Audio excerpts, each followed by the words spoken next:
Hello and welcome to another episode of Prague's Tour Guide. In today's video we'll focus on Narodni Street, the national street, which is right behind me. This street separates the old town and the new town. In 13th century there used to be a wall and a moat around the old town, and the moat was filled and the wall was torn down in 1771, so the street was created after that. So on today's tour we'll show you some of the most interesting objects that are here. So let's go.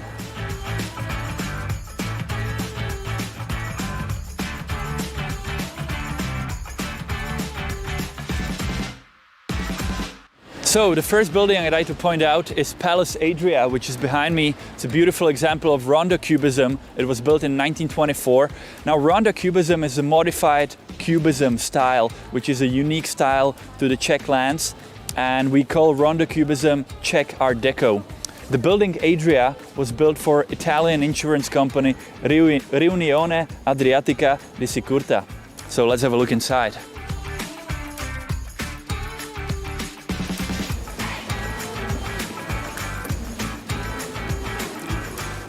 So as you can see, one of the few examples of Art Deco in the Czech Republic in Prague.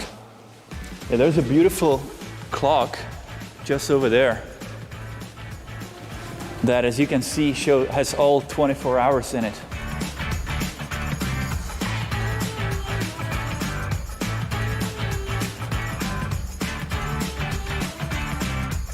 So guys, right next to Palace Adria, there is another beautiful palace from 18th century called Wimmer Palace. It was owned by a Czech military lieutenant Jakub Wimmer.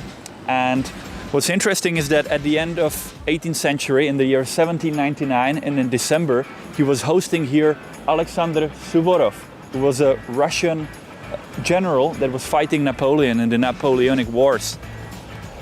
He is famous for a quote, "Train hard, fight easy." So let's have a look inside. He has a bust in there.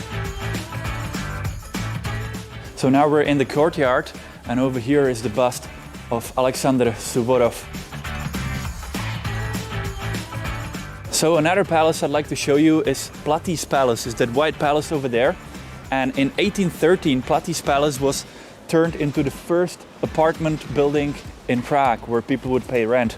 So let's have a closer look. Now in the courtyard of this building there were stables where the tenants of this apartment building could park their horse. Now what's really cool is that there is the first traffic light in Prague. Is that owl up there. If it's like this, if it's up, it means that there are still free horse parking lots.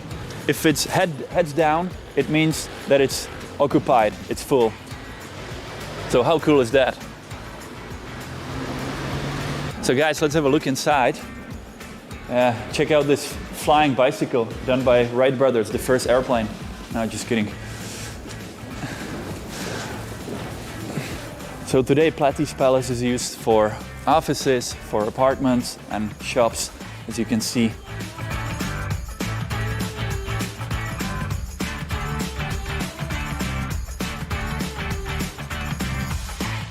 So just opposite we have Chicago Palace from 1927, built by Kolovrat family and still owned by these noblemen. And when it was built in 1927, it was one of the most modern houses in Prague. Anyway, we'll do a quick detour from Narodni Street and we'll check out some modern art by David Černý.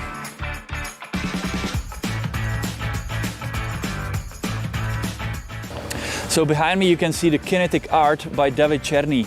It's from 2014 and it represents a huge head of Franz Kafka, famous author from Prague of Jewish origin. Now normally it moves and there are 42 layers, each independent on the other, and they can move separately. So that shows the inner struggle that Kafka had with himself. And next to it we can see Škoda Palace. It was built in 1929 for Škoda company, the biggest Czech car company. And in 2003, it was offered to the city of Prague that it would become part of the city hall. And it was offered for 1.7 billion Czech crowns. The city hall denied it. However, 3 years later, they decided to rent it for 20 years for 4.5 billion Czech crowns, so 3 times as much.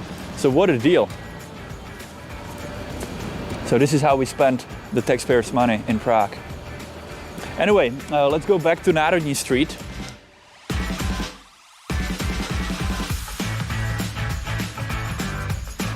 So as I said, Narodni was a border between the new town and the old town, and there used to be 12 gates, big gates, entrances into the old town. Only 2 of them are still standing.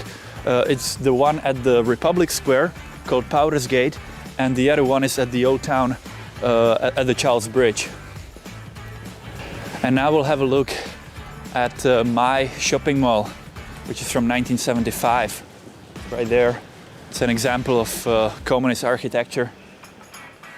So the shopping mall May was a very popular shopping mall in 1970s and 80s. It is named after the month May, because probably on 1st of May there was Labor Day, which was a very popular communist holiday. Honestly, I think they could have done a much better job, because the building is just enormous and doesn't fit the area at all. So another building I'd like to point out is Café Louvre, which is right there. It was built in 1902, and in the first floor there's a cafe, and it still looks the same, just like 120 years ago when it was built. And it was a very popular, and still is a very popular place for locals, and people such as Albert Einstein, Franz Kafka, Karel Čapek used to have coffee there. So that would be definitely one of my recommendations if you're in Narodni Street. Have a coffee and dessert in Café Louvre.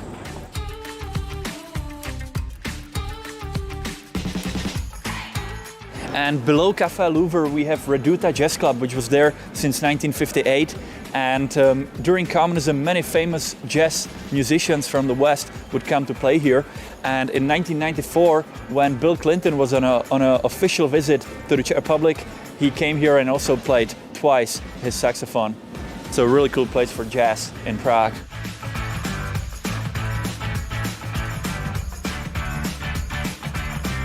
On 17 November 1989, the Narodni Street is where the Velvet Revolution started.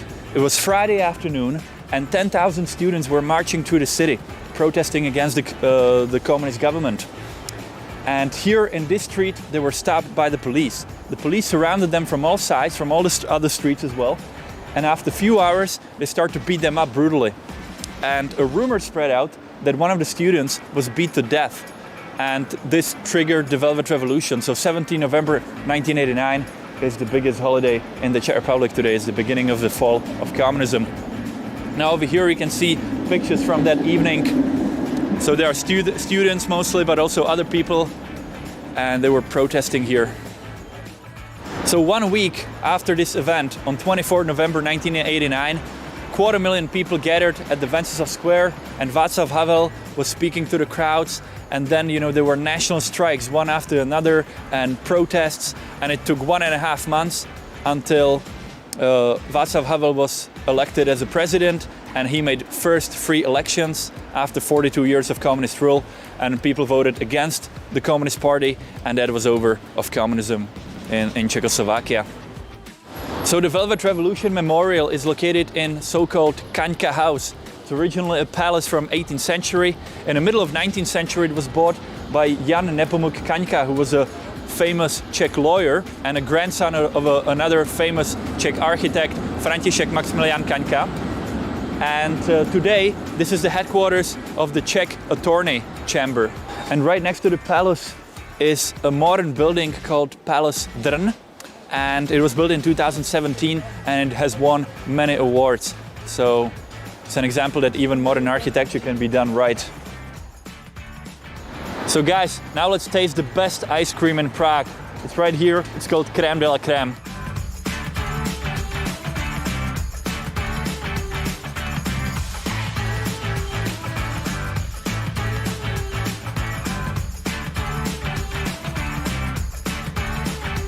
It's so good.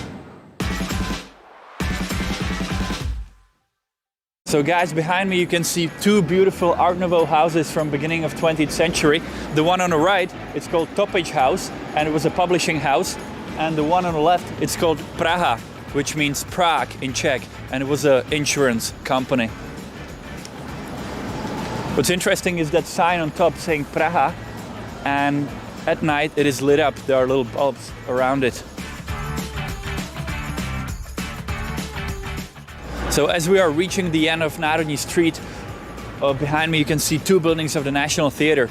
The building on the right is the original National Theatre from 1881, and the building on the left is the new scene of the National Theatre that was built in 1983.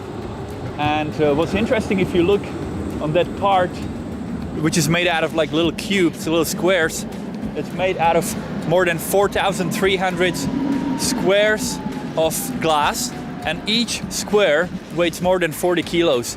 So just enormous weight that this building represents. So behind me you can see the beautiful building of the National Theatre from 1881. Now the National Theatre, just 1 month after it was finished, it burned to the ground. They only managed to play one opera and burned to the ground. Allegedly, they were finishing works on the roof, and one worker left the coal fire open and went to have lunch, and it caught on fire and burned. And it was a national tragedy, and people made public collections of money to rebuild the theatre, which ultimately happened in 1883. And if you go inside on the curtain, above the curtain actually, it says Národ sobě, nation to itself. So that's to say thank you for all the contributions from the public. So just opposite, across the street from the National Theatre, is Kavárna Slavia, Café Slavia, which is one of the oldest cafes in Prague from 1863. And a lot of the famous actors from the National Theatre used to go there to have coffee. And over here we have one of the most beautiful views in Prague, with the Prague Castle in the back on the hill, the Charles Bridge, and the little quarter below, and the river Vltava, obviously. And with this beautiful view, we will end our tour of Narodni Street. Thanks for watching. As always, if you'd like to book a tour in person or a virtual one, feel free to check out our website, lucytours.com. You'll find the link below. So thanks again. Don't forget to subscribe, and I'll see you on our next tour. So have a good one.